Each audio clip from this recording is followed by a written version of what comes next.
You may have realized that being healthy feels different than it did in the past now that you're over 50. If you want to maximize your health potential but don't have time to read through overwhelming pages of Google links, this is the show for you. Welcome to Healthy Tips After 50. We love doing the research, finding solutions, talking to health experts, and learning what works and what doesn't. Now, your host. She spent the last 25 years dedicated to feeling her best and is here to share her best findings with you, Susan Rosen. Hello, everyone. This is your host, Susan Rosen, and my guest today is Dr. Michael Turner. And Dr. Turner, but I'm going to call him Michael since we've gotten to know each other a little bit better now. He has quite an interesting background, and I'm actually going to let him tell us about that because I personally always find it more interesting when the guest tells me about themselves instead of me reading their bio. So welcome, Michael, and it's great to have you here, and tell us a little bit about yourself. Yes. Thank you, Susan. Very glad to be here. I enjoy this kind of thing very much. Well, the backstory on me, I guess, as regards health and wellness in particular, would be I was raised in a healthy home for the most part. So my mom is a former hippie who literally went to Cal in the 60s and did protests and like all of that. Yeah, she worked at a natural food store in college. And so when I was raised, there was pretty much no sugar in the house. There's a famous story when I was 5 years old, my mom would never allow me to have Twinkies or little Hostess cupcakes, right? And other kids at school would have that stuff in their lunch, and I'd have, grapes or something like that for my snack. And so I would really obsess about these Twinkies and things. And I'd go to kids' house and spend the night. And I'd ask if they had Twinkies and that kind of thing. Yeah. Well, there was me at 5 years old one time in the market, and I broke away from my mom. I went to the Twinkies aisle and I was staring at the box of Twinkies and just kind of obsessing over this, right? And it was just mesmerizing me. And I'm looking around to make sure no one's watching. I dive into this box. Yes, I tear open a Twinkie or two. My mom comes around the corner at just the right time. She's aghast, of course, shocked, embarrassed. Like, what are you doing? I actually, like a good mom, but she also marched me right up to the store manager. I had to apologize, the whole thing, deeply shamed of that day. On many levels, but that was in a good way though, a healthy childhood, but without sugar, without video games, playing sports, reading, playing a musical instrument, that kind of thing. So I had a good childhood and I think fairly healthy. Thankful for that. In high school, I was very impacted by my health class. So I was just a sophomore at a regular public school, high school health class.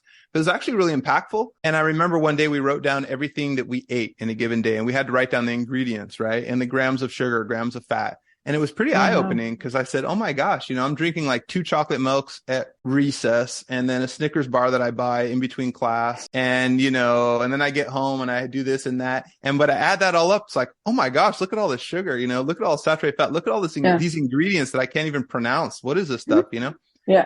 So it actually jump-started a big change in my life. And so we didn't call it eating clean back then, right? That's kind of a newer phrase, but it was basically, I started eating clean. I was eating nothing but oatmeal and tuna and beans and, running 5 miles after school every day and lifting weights and all of this. So I got, over exuberantly, maybe zealous for a little bit of time as a teenager is likely to do, but basically launched forward towards my personal health and wellness in a very internal way at that point. It was no longer just my mom. It was I wanted to own it. I wanted to be healthy. Yeah. And then as I went through my training, I went to Stanford undergrad, studied human biology. It was fantastic. Took some time off between then and med school on purpose. And by the time I finished Stanford, I was just tired of studying, tired of taking tests. Frankly, I was feeling kind of burnt out. And I thought, I'm in no shape to go to med school and keep up this pace. I got to take a minute. What do I like to do? Well, I liked to teach. I had done a lot of tutoring in college. I had also worked with youngsters as a summer camp counselor. So I was looking for a teaching job. So I connected with my buddy, Fresno, California, ended up being a 5th grade classroom teacher.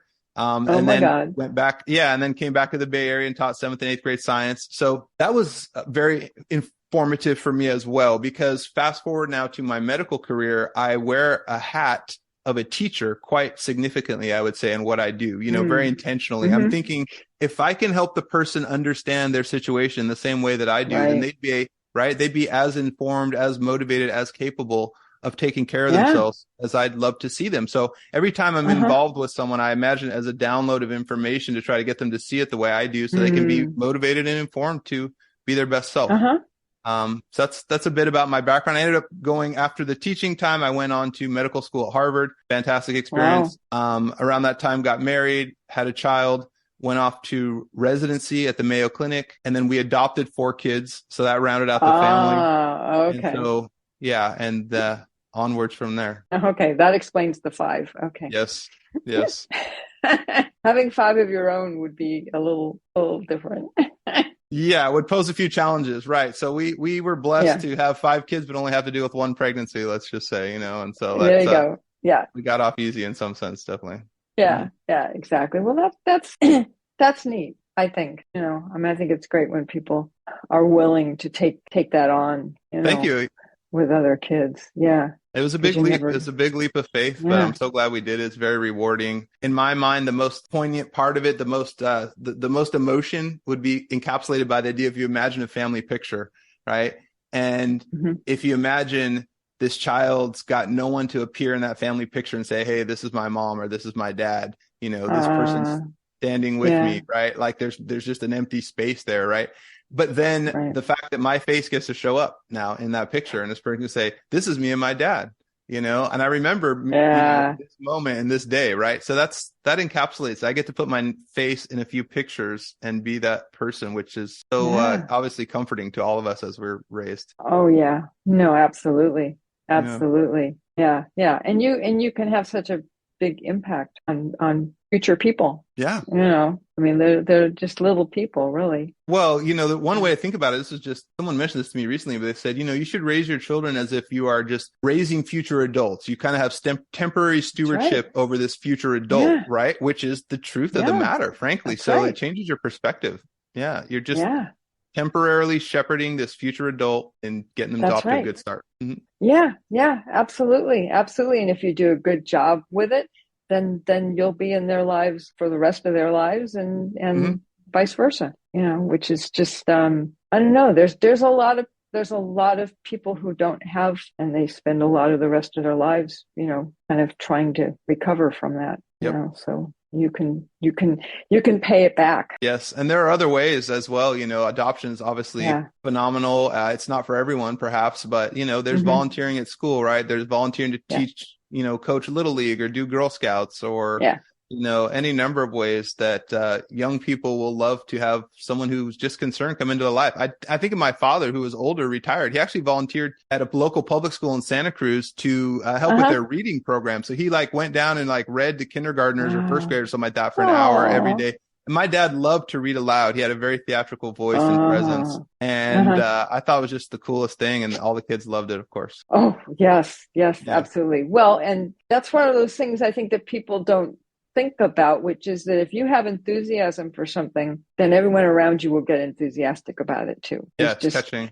And your dad doing that made it so that all the kids were like, it's so exciting. It's reading time. Exactly. Yes. Oh, yeah. I remember him reading to me when I was young and just being captivated. He'd do different voices for different characters, all that kind of thing. He made it seem. Oh, no. Oh, yeah.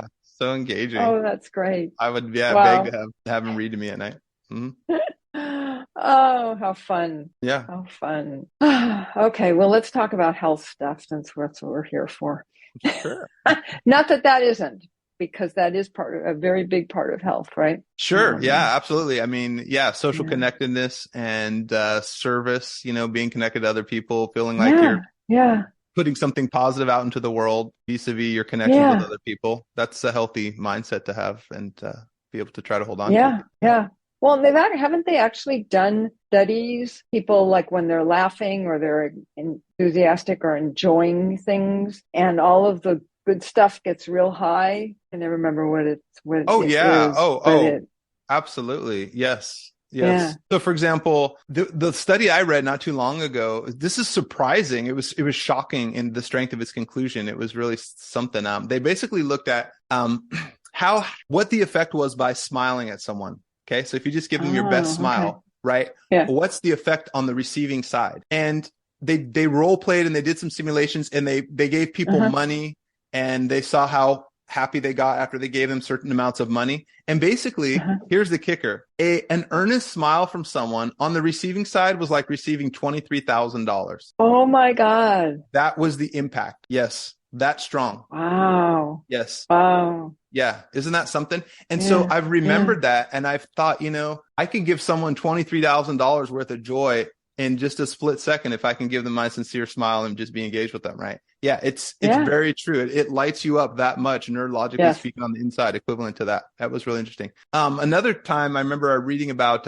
laughter's or happiness is the most contagious emotion, right? So emotions are contagious. You go into a room, someone's going to set the tone for good or ill, right? And if we ask the question, what's the most immediate and most contagious emotion? It's happiness and it's laughter. It's like sense of humor. That is the thing that will circuit around the room most quickly and kind of get everyone on the same wavelength, right? Isn't that cool? So something else to consider there. Yeah. Yeah. Mm-hmm. Yeah, it is. I can't remember now because I had heard something that was also very similar about smiling and how contagious smiling is. Yes. Oh, and the other thing I was thinking of as you were talking, and we're talking about, service to others, social connectedness and all this. There have been some experiments done a long time ago now that talked about volunteerism. Okay. And so if you go volunteer at the SPCA or reading to the kids at first grade at your school and all that stuff, basically for people who are depressed, volunteerism was as effective as an antidepressant. Okay? As effective as an antidepressant was starting to volunteer in a community doing something, right? It's pretty striking. Yeah. Yes. Huh. Yeah. That's, yeah, I used to volunteer quite a bit actually when I was in high school. I went to, help at the hospital, and that was when I wanted to be a doctor. I got over that real fast. Yeah. Well, we missed sorry out about that. Our profession suffered a loss there. Yeah. Yeah. Never did get that. Never did go that way. Didn't take enough science in high school or college. But anyways, yeah, it's, my husband used to do some volunteerism too. And I can't remember who it was or where it was. It was all the people at the place where he worked, and they all used to volunteer for different things, which is not surprising. He worked at a bank, so they were very big into the neighborhood and the community. Yep, exactly. A lot of community stuff. Yeah. And actually, I take that back. He was on the board of a, I don't know if you've ever heard of Ritter House. I have not. In the Bay Area. And they provide medical, as well as, places for people to live and, food and stuff. And he was on the board there for quite a while. Oh, fantastic. Yeah. It's a neat organization in San Rafael. So, but anyways, we digressed a little bit. Tell me a little bit. We've kind of gone off on a tangent that you and I both are enjoying, but why don't you tell my listeners a little bit more just about yourself and what you're doing now? You talked about your education and getting your MD and all of that, but what sort of practice do you have, or who are you serving, and who are you trying to help? So I think the best phrase to describe me would be integrative medicine or holistic medicine physician. So I see it as my role to bring the best of both worlds together for the patient, right? It's the best of traditional healthcare, whether it's knowing, hey, it's time to order an MRI, or really we need to go talk to a surgeon about this persistent gallbladder pain you seem to be having, right? Or the best of natural advice, like we need to get your vitamin D level up. You need more sunlight in the morning. We need to lower your stress through some mind-body breathing techniques. We need to consider infrared sauna so you can detox a little bit more. There's all sorts. So I never saw it as a dichotomy. I never felt like I had to choose sides or something. I always saw it as I'm there to be the patient's advocate, to work in their best interest and to pull the best solution from wherever. I don't care if it's making more smoothies with more blueberries, or going and getting your colonoscopy because it's time to do that, and that would be prudent. Whatever it would be that would best serve my patient. That's kind of always what I made my job to go figure out. So that's what I do. I have a national practice. It would be called a concierge practice. In a sense, people pay me and I work with them on different health and wellness topics. Many times people want to work with me almost like a primary care. That can work. I still encourage people to keep their primary care, but we work in parallel pretty nicely, right? So the primary care is focused on more urgent matters, of course, and things that would require a physical exam, whereas I'm more focused on wellness, prevention, health optimization, and so people will come with a variety of goals and interests. Sometimes they want their thyroid checked out. Sometimes they have chronic fatigue. They don't know what the story is. Sometimes they want to talk about brain health and preventing dementia or Alzheimer's, or their heart health. They have a high family history of heart problems. Let's say they don't want to be on a statin, or they tried a statin and they got brain fog or some other side effect from their statin. They want natural approaches to improving their cholesterol. So different sorts of health and wellness and anti-aging topics along those lines are what people would typically come to me. Interesting. Okay. Well, I might have to talk to you after we get off the podcast. Okay. Oh, yeah. Well, probably, I guess this isn't exactly correct, since you're not really doing the primary care. You're doing other things that come up to kind of help people in figuring out specific things. Yeah, go ahead and ask your original question, though. What if I were primary care? Yeah, go ahead. Tell me. Because I was going to say, and we talked about this a little bit earlier, but what are the things that as people get older, and I'm talking about, not just over 50, but I mean, as they start heading towards 60, 65 and retirement and all that kind of stuff, right? Yes. That you think are the most important things that people can do, stay healthy? Yes. I mean, I don't want to say, well, as you get older, there are just certain things that don't work as well as they used to, but there are always some things that you can do to either help it or not have it occur quite so early. Oh, definitely. Yes, absolutely, Susan. Yeah. Let's jump in right on that. Yeah. Sure. I'll start with one that's maybe a little non-traditional, which would be sleep. Okay. Yes. Truly paying attention to the quality of your sleep. The more we study sleep, the more important we understand that it is.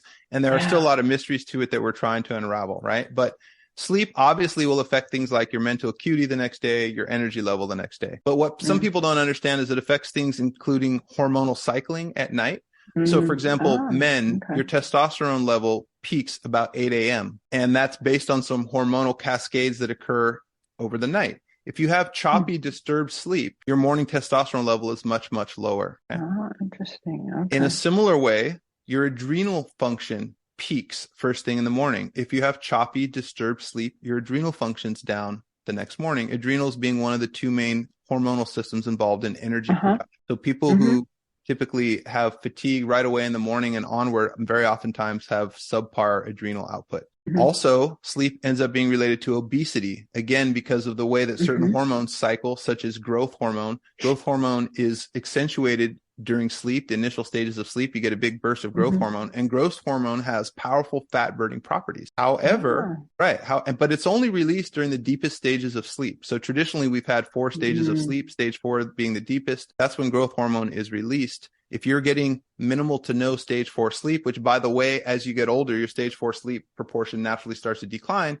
Therefore, your growth hormone level starts to decline. If your growth hormone level is declining, you start to not have as much fat burning from that. But growth hormone also promotes muscle strength. It also promotes soft tissue healing, like ligament, tendon strength. It also, from an anti-aging perspective, promotes telomere length as well. We could talk about telomeres if your client, audience is interested there.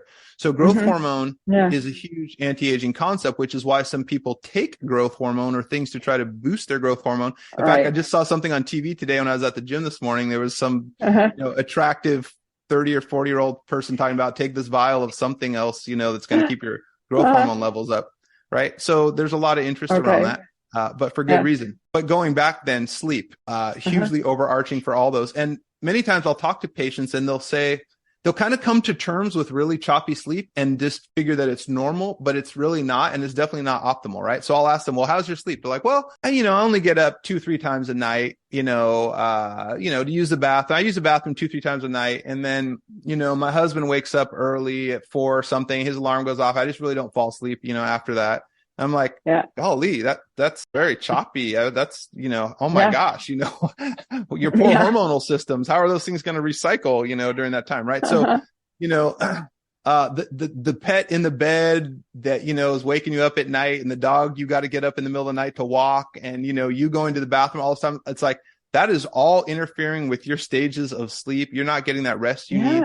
And so we got to make some lifestyle adjustments, right? So I talk a lot about things simply enough for the bladder to help people not have to go to the restroom in the middle of the night, all the way sometimes to lifestyle things like making sure the room is dark and quiet and cooler, right. And kicking the pets out of your bed, whatever, to actually promote restful sleep. Yeah, hugely important. Okay. So what I'm hearing you say is that having to get up in the middle of the night is not normal. I use the word. Yeah. Okay. Right. Okay. Right. At some point in your life, that started. Don't drink water before you go to bed or something, or.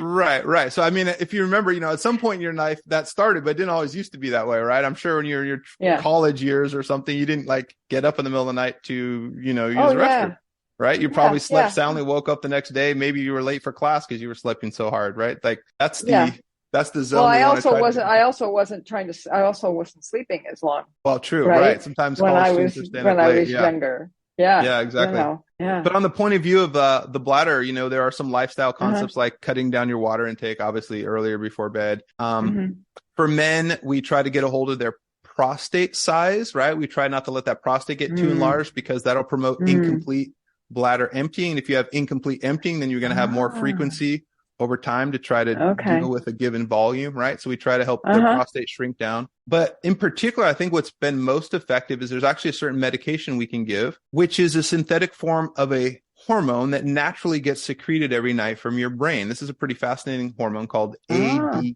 It stands for antidiuretic hormone. This hormone comes down from your brain, goes to your kidneys, and sends a signal to your kidneys to tell them to hold on to water. Okay, that's the whole function of this. Okay. We're in a drought.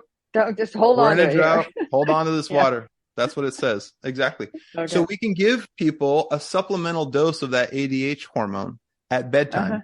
Just gives them another little bit of a higher pulse of signal to the kidneys to hold on to water. I'll give you an example of how successful this can be. I had someone who came in, she was concerned about her elderly mom who was in an assisted living facility, and mom's not sleeping well. She's agitated the next day. She's kind of in a fog. She's losing weight. And I dive into more and more what's the problem with her sleep. And they're like, well, first of all, her caregivers have to get her up, 5 or 6 times every night to use the restroom. So she's up and down. Plus she needs help getting up or down out of bed. So you can imagine what a production is, right? You take this poor old lady out of bed to the bathroom, do the whole thing, come back. And this is happening and she has to try and get back to sleep. I don't think so.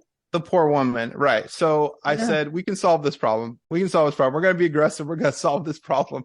So I gave her a nice stout dose of this medication that I'm talking about. Sure enough, it was like magic. The daughter calls back. She's like, Mom's been sleeping through the night. She hasn't done that in years. Oh my gosh, Dr. Turner. And she's gaining weight. And she's more alert during the day, and she was going on and on. Yep. Just got her some uninterrupted sleep. Ride that bladder up for a little bit.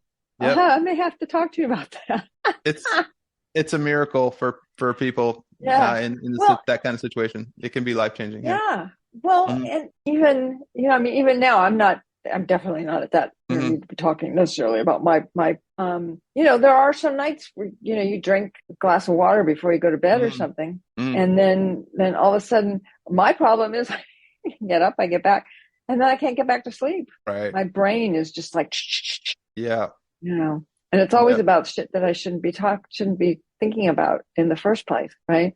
I see. Yeah. Mine interesting. The other thing I mentioned, I would say for your listeners, as regards health tips when you're getting a little older, would be really paying attention to your eating habits, let's just say, and your diet, right? Obviously, you can't get away with things that you used to get away with when you were younger, like eating a whole pint of ice cream or half of a pizza or, whatever. And so, really taking some pains to get the eating dialed in a way that's healthy. We could talk about what specifically that would look like, but essentially I'll oftentimes have, let's say a guy comes to me, he's middle-aged. He's like, I want to get rid of this belly. It's just that my weight's creeping up on me, but he's eating the same way he did back in his 30s or something when he was playing sports and all this, and it's like, that's got to change, at some point. So getting the eating habits dialed in right. And then along with that, I'll tie in the idea of supplements. So there are certain supplements that everybody should be taking from an anti-aging and wellness viewpoint. Absolutely every human being, man, woman, or child, without fail. If you're a human if you're a human being and you're getting older, then there are certain supplements. I'll listen to this afterwards and write them down. Yeah. I take a whole shitload of supplements. So. Well, sure. Yes. So there are some in particular that have some strong bearing on anti-aging concepts at a cellular level I'm talking about. So I'll just to throw a couple out there. So omega-3 fatty acids, hugely relevant to your cellular health. They help with mitochondrial optimization, which is basically energy creation within your cell.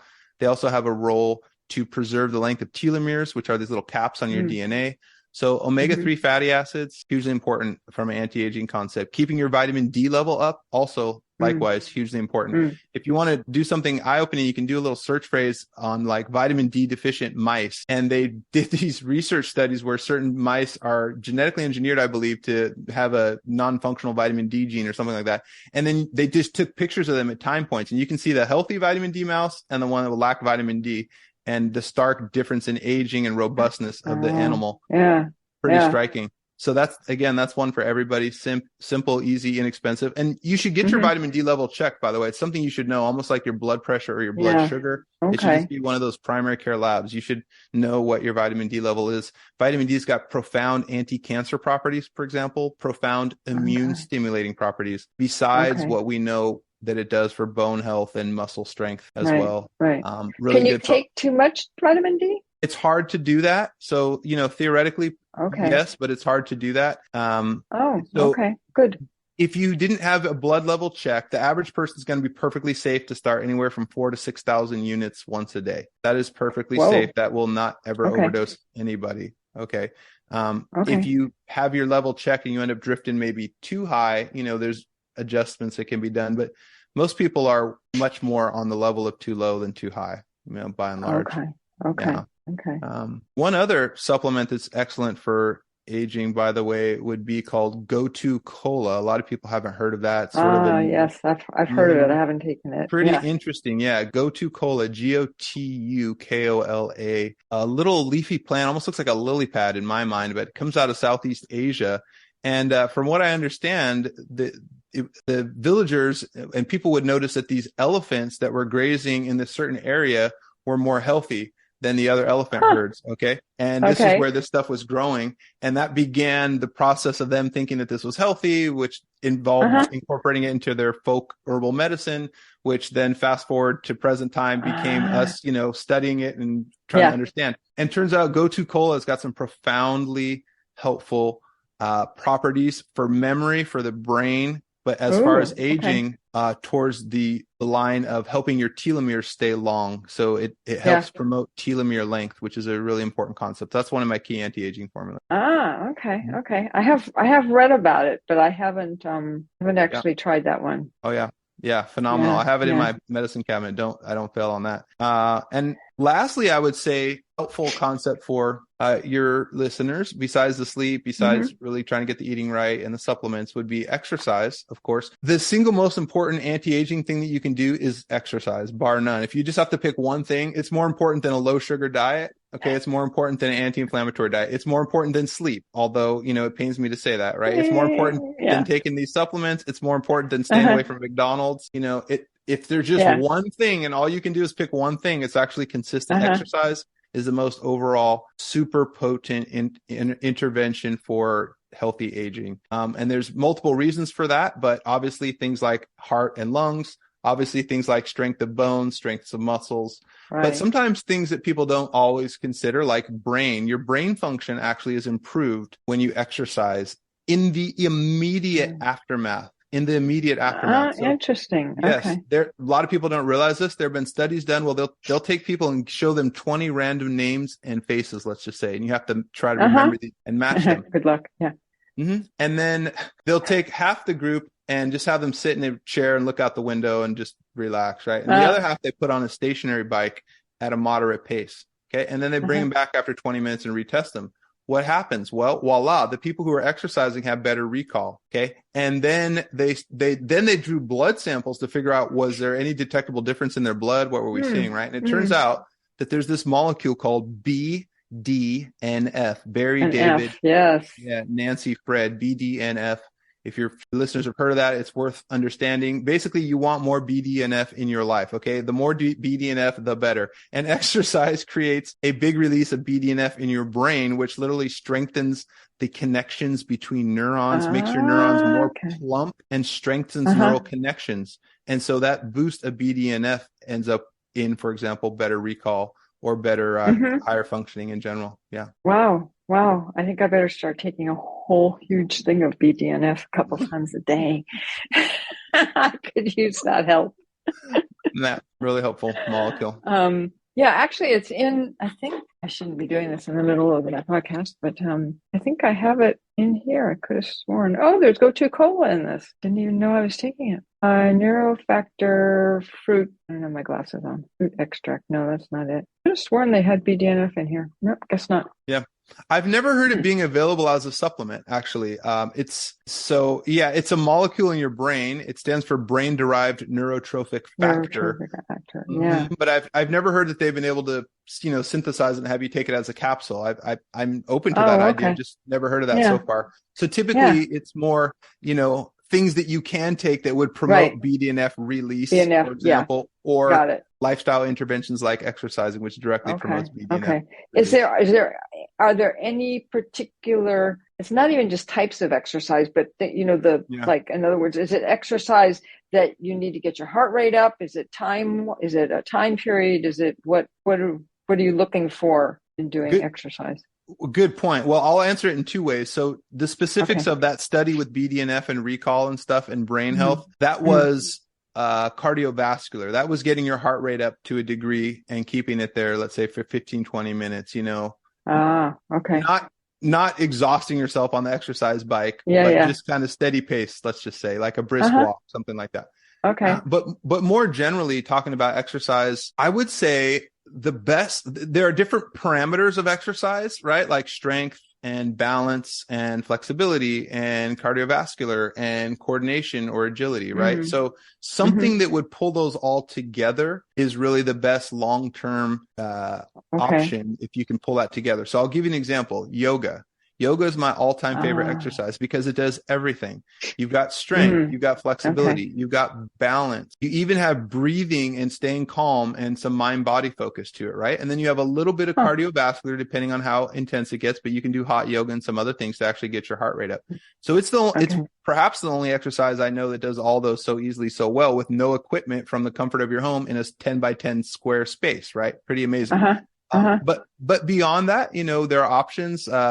Dancing, again, is fantastic. So if you go to a Zumba class, right, you're obviously getting your heart rate up, you're working on agility and neuromuscular control, coordination, balance, right? A little bit of strength and perhaps a little bit of flexibility, but you're also learning something new as well. So that's something that people don't quite understand as well. When you're doing exercise, that's a brain game, essentially. It's another way of keeping your brain healthy. It's no different than doing a Sudoku puzzle, right? Okay. Yeah. In just a different way. It's a brain game because if you have to, for example, follow your Zumba instructor or your jazzercise instructor, and you're looking at them, right? And you're taking that information in and you're trying to pattern your own limb movement after them in time to the rhythm that you're hearing in the background, in time to their fast changing calls that they're giving you. Oh, now it's this move. Now it's that move. You got to keep up. Right. And their mirror image to what they're doing. Yeah. So it's quite challenging. Actually, it's a brain puzzle. Yes. The brain loves that. Or learning a new dance, for example, if you do couples dancing, ballroom dancing, something like that. Awesome brain challenge. Learning a new pose in yoga. Same thing. Learning how to bowl or learning how to play pickleball or tennis. Same thing. Your brain now has to make these connections between where's my hand in space and how hard is my shoulder muscle supposed to pull forward and where are my feet supposed to be so I stay in balance, et cetera. So you're challenging your brain in a different way, just three-dimensionally. Yeah. Interesting. Okay. I'll have to rethink our gym visits.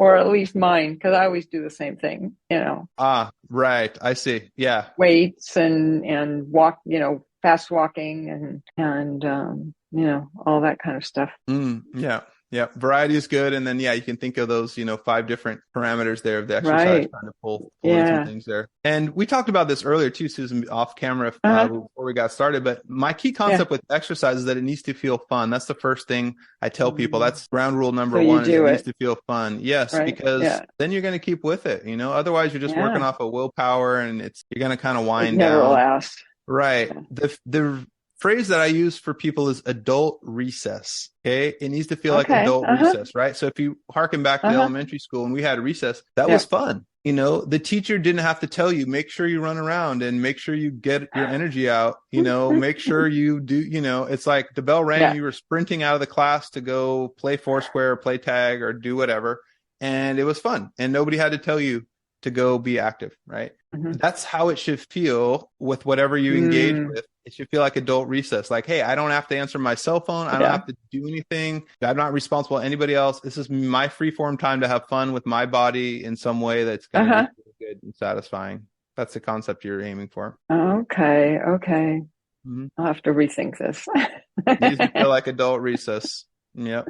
Because then you're going to want to do, then you're going to want to do it, more of it. And you start, you'll end up getting this positive feedback loop where it's like, I go do my exercise routine, whatever it is, could be Zumba, could be gym, could be yoga, could be walking the dog, whatever. I feel healthier and stronger and more fit, and my mood goes up, and then I want to do this more. And then I get healthier and stronger and more fit, and my mood goes up, and I want to do it more. And then you just keep spiraling upwards like that. So Yeah. No. I always feel better after I've been to the gym. Oh yeah, for sure. It's just do I get excited about it? I don't know. I get to listen to podcasts. That's the exciting part. Not so bad. Yeah. Yeah, exactly. So, okay. Any other suggestions or on your list? Well, a couple other things I think. One is getting your hormones tested, actually. So I'm a big fan of understanding your hormonal status, whether it's things like your thyroid being a little off or your adrenals being off, or frankly, postmenopausal hormones and possibility of hormone replacement, or in the case of men, getting your testosterone levels checked and something called DHEA as well. That's an important concept because the hormones, first of all, have roles in your body that are diverse, multi-pronged, multi-impact roles. Okay. They're kind of like a root phenomenon of health and wellness. Yes. So for example, thyroid, if we ask the question, where does your body have a receptor for thyroid hormone, which means that the thyroid hormone would have a role in that target organ, right? Where do we find that? It's not just like one organ or two organ systems. It's most of your body. Okay. Most of your body's got a receptor for thyroid because it's going everywhere and doing all stuff. Same thing for vitamin D. If you just, you can do an internet search on where does the body have vitamin D receptors? You find out it's most everywhere. By the way, vitamin D is actually a hormone. It got misnamed when it was,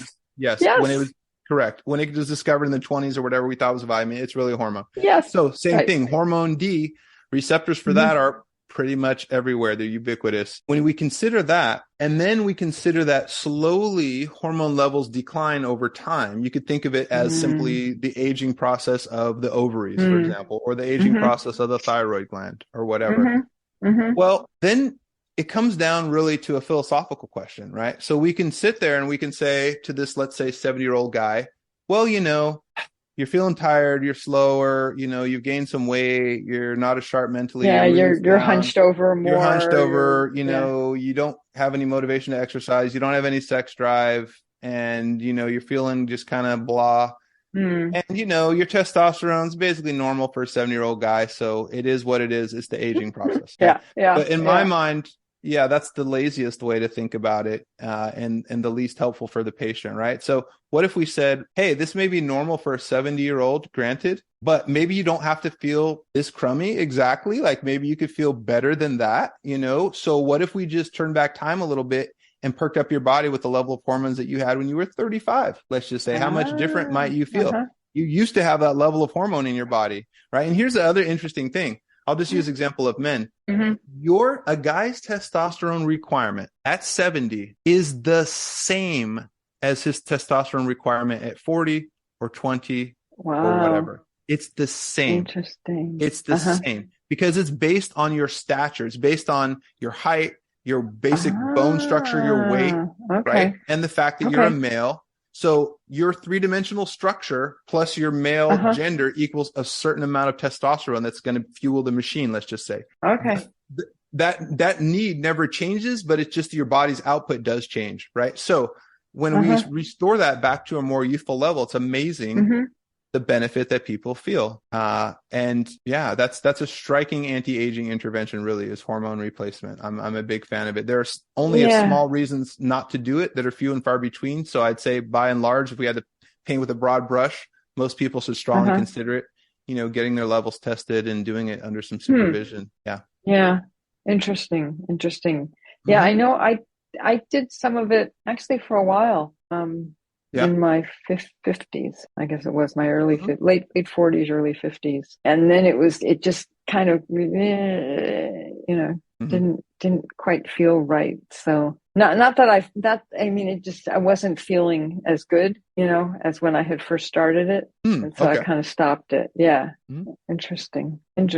So is that with men? Is that, I'm trying to think what was I going to ask? Is it something that they should start looking at earlier, like the same time like women do? Or is that something that for them happens, Yeah, good question. It's a little bit later, but not much, let's just say. Okay. Right. Yeah. Okay. So I'd say it's fair game for a guy to start thinking about his testosterone levels in his 40s. That's definitely fair game. Yeah. Yeah. Oh, interesting. Okay. Okay. Especially if you're having Yeah, symptoms. go ahead. Yeah, especially if you're having possible symptoms. I mean, just generally, it's a number that everybody should know at that point in their lives. But if you're having some symptoms referable to low testosterone, then certainly. Yeah. Interesting. And you can only up your testosterone by actually taking hormones, or is there something else? Does exercise help, or any of the anything else? There are a lot of natural ways. Yeah, it's a great point. There are a lot of natural ways short of taking testosterone. I actually I did a whole podcast guest spot called How to Boost Your Testosterone Naturally, by the way, which I could help, make available to you through a link or something like that. But yes, so to hit a couple, for example, we talked about sleep, right? Quality sleep equals quality testosterone production the next morning at 8 a.m. If you're up 4 times going to the bathroom, you're not sleeping deeply during each of those times when you should have been making testosterone. So there's not that. Deep enough. Yeah. Correct. Number 2, exercise, right? So what some people might not realize is when you exercise, you create hormonal changes afterwards.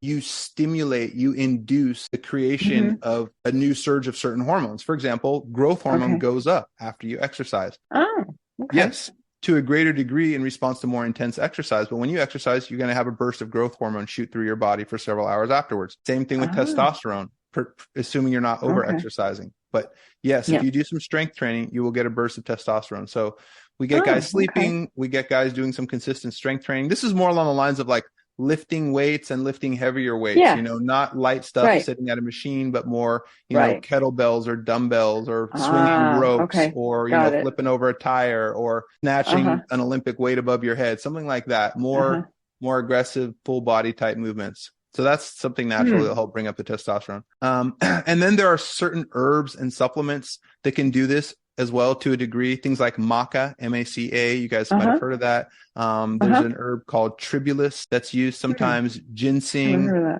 Something called Fidogia, F-I-D-O-G-I-A. Sort of a newer concept that came on the scene somewhat recently. But basically, some different herbs that are known to stimulate testosterone production. These are oftentimes sold as a multi-ingredient, male health formula, something like that. So there's some different ones. That would make sense. That can be helpful. So, and the quality of a guy's diet as well, and things like avoiding alcohol. That's a negative on testosterone synthesis. Okay. So never having a drink, or just don't overdo it and have it all the time. Not overdoing it. It. Yeah. And just losing weight in general too. Sometimes people don't quite realize, guys have an enzyme called aromatase, and this is concentrated in fat tissue. And the enzyme aromatase has a very negative effect on your testosterone levels because its job is to take testosterone and turn it into estrogen. That's its job. Okay. Guys do need a certain amount of estrogen, just like women need a certain amount of testosterone. The ratio is obviously different.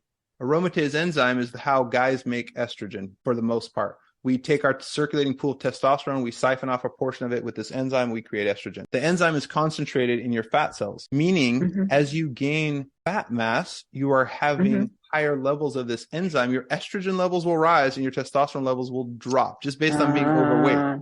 The opposite is true. If you just simply lose weight, the testosterone will slowly rise, the estrogen will slowly come. The benefit of weight loss. Interesting. Yes. Okay. Interesting. Wow. Okay. I could have come up with a whole bunch of other questions, but we're kind of running out of time here. Sure, no problem. I think all of that is really interesting and very valuable, because I think there's a lot of wrong information, whether people get it from TV or, all those magazines or whatever that are on the stand, so I think it's important for people to, even if you're not doing a deep dive, right? But it's enough that it gets into people's brains, and then they can go and Google it, hopefully at a fairly good site. That's a whole nother another bailiwick that we won't talk about. But because I think there's a how can I put this, that there's a feeling or a idea that's out there that once you hit a certain age, that there really isn't much you can do about it. Right. Oh, that's too bad. We have to, I guess, aggressively deconstruct that notion, don't we? Yeah. I'll just give you an example. This was striking to me. This was one of the first times that this really came across in such a way. I remember this is probably back in maybe college, early days of med school or something, but I read about this study that they had done where they took people in assisted living or nursing home situations. Oh, okay. And they put them on a weight training regimen, a strength training regimen. They sat down at the leg press machine, and lifted up the little leg sled and other things. They had them weightlifting, right? And first of all, this was seen to be sort of maverick and out of the box, because you're asking these older people to lift weights. Are they going to hurt themselves? What's going to happen, right? Right. Well, they had it, a safe, appropriate weight training. And first of all, people didn't hurt themselves. But number two, what happened was they started falling less. They actually gained strength. They actually gained muscle mass. And this was nursing home residents. So they showed that nursing home resident and average age 80 or 85 and whatever was not incapable of gaining strength, gaining muscle mass, and having a greater functional outcome on some simple strength training, like 3 times a week. Yeah, that was pretty groundbreaking. That was done in the late 90s. We can fast forward. There's a whole, realm of research about gerontology and healthy aging, but that was pretty eye-opening for me. So yes, the answer is it's never too late. And your body's still capable of remodeling and responding far beyond when we probably think it is. We probably quit too early. I think our minds tell us that something can't happen and our body follows, rather than vice versa. Yeah. Okay. No, that makes sense. Well, again, it's social, right? The people who are telling us that are the same people who were told that when they were our age. I see. Right. It's like handed down information. Right. Yeah. And it's never really had an intervention. And indirectly passed down. Sure. Well, I always found Jack LaLanne, for an example, as such an inspiration, right? I mean, what an inspiration. Here he was at older ages doing things that were truly unbelievable, eye-opening stuff. You're like, this isn't possible. If I weren't seeing it and reading about it, this wouldn't be possible, right? But in doing that, he was a trailblazer. He showed what could be done, with the human body. If you had that level of training and discipline, and it's inspiring. Yeah. Oh, no, absolutely. But there isn't anybody out there like that anymore. Yeah. We're looking for the next guy. He was unique. He was special. He was a blessing to humanity, really. And that was a long time ago. Yep. Besides, and there still hasn't been anybody, I'm maybe on cable or on YouTube or someplace now. There are things like that, but who knows, right? Haven't spent that much time looking for it. Maybe I should. There's some people out there. Yeah, there's some people out there doing inspiring things. Oh yeah, even at older ages. I'll tell you an example. I just saw. I've gotten into swimming lately, so I've been doing a lot of lap swimming. So I watch swimming videos on YouTube. Okay, and so Australia, by the way, is a country that's very big into swimming. They have a very strong culture. Yeah, very strong swim culture. Outstanding Olympic team, etc. So a lot of the videos come out of Australia. So there was this one where it said, Miles something Australian name, sets the world record for 100-year-old or greater age group in like the 100 freestyle.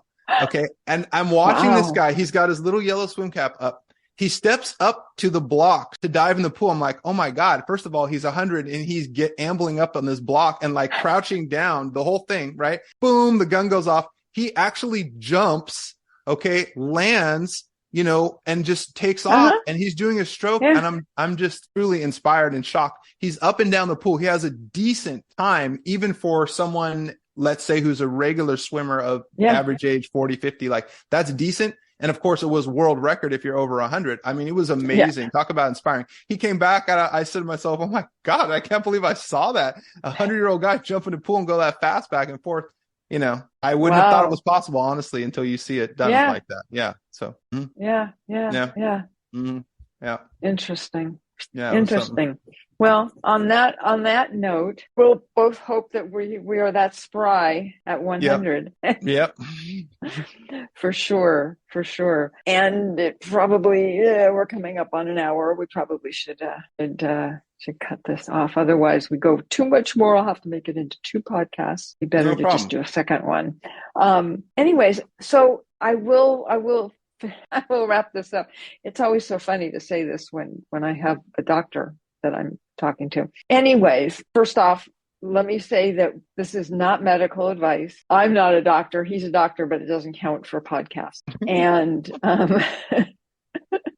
and if you're having medical issues, then go see your doctor, or you can always get in touch with Michael, but that'll be in his medical role, not a podcaster role. But in the meantime, thank you very much. This was really very enjoyable and very informational. And I think also for all my people who watch. And with that, I will say to everybody else, I will be talking to all of you next week.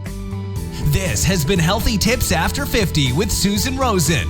To stay on the cutting edge of the most effective health strategies, subscribe to this podcast and let us know what you thought of the show with a comment or like on iTunes. Visit healthytipsafter50.com for this episode's show notes, more resources, and free offers.